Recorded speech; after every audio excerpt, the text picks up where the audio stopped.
Dito pala guys, yung aircon na aayusin natin. As we can see, hindi pa lumalabas yung error code niya kasi kaka-open lang. Kaya babalikan na lang natin. Ito na guys, yung error niya, E6. Sa mga hindi nakakaalam, ito pala yung error code na E6. In short, ang E6 error ay miscommunication ng outdoor unit sa indoor unit.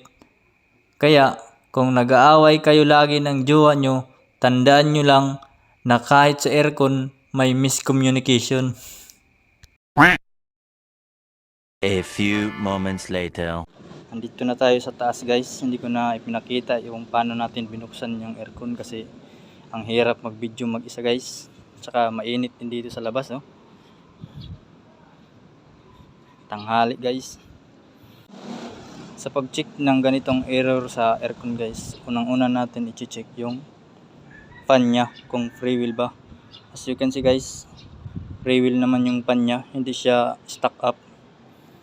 Ngayon guys, magte-test tayo dito ng voltahe. Tapos iti-test din natin itong relay. I mean contactor nya guys, yung magnetic contactor nya. Tapos itong terminals ng fan nya, terminals ng fan, terminals ng compressor, tapos itong ating capacitor guys. Kunin ko lang yung gamit ko guys.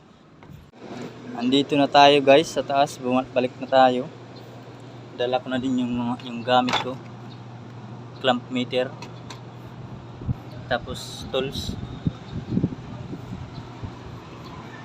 Kita natin guys, umiikot na yung pan nya, pero wala tayong naririnig na compressor guys.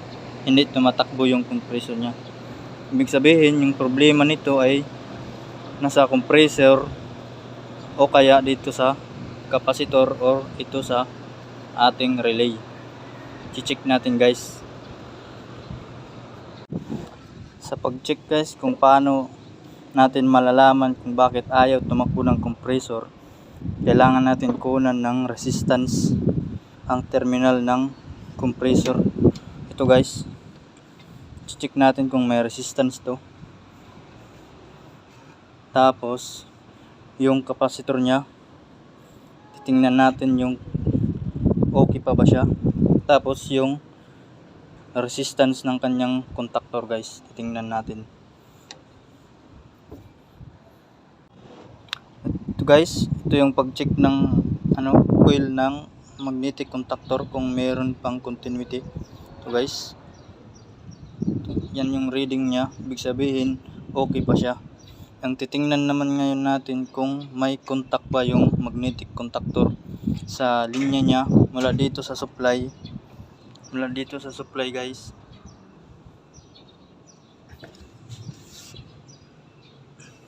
Mula dito guys, punta dito sa kanyang terminal ng contactor.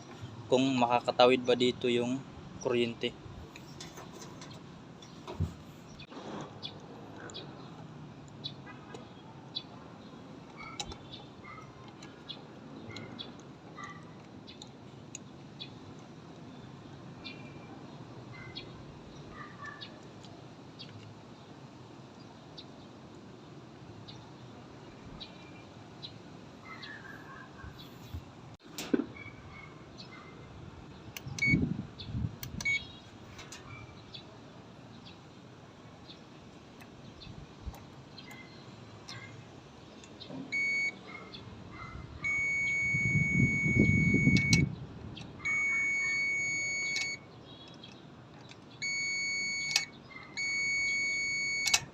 Ibig sabihin guys, may continuity pa siya, okay pa itong magnetic contactor.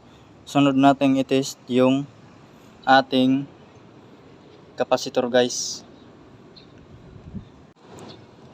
Yan guys, natanggal na natin yung wire sa mga capacitor nya.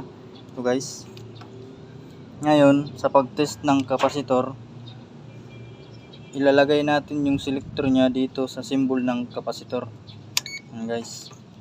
Tapos titingnan natin ang rate nya dito, 60 plus 4. Ibig sabihin guys, ito common guys, dito sa common terminal, dito sa kabila yung compressor terminal. Hindi na natin i-check ito guys na fan kasi nakita naman natin nga gumagana siya. Tingnan natin guys, dapat aabot ng 60 microfarad itong ating reading dito sa kanyang terminal ng compressor.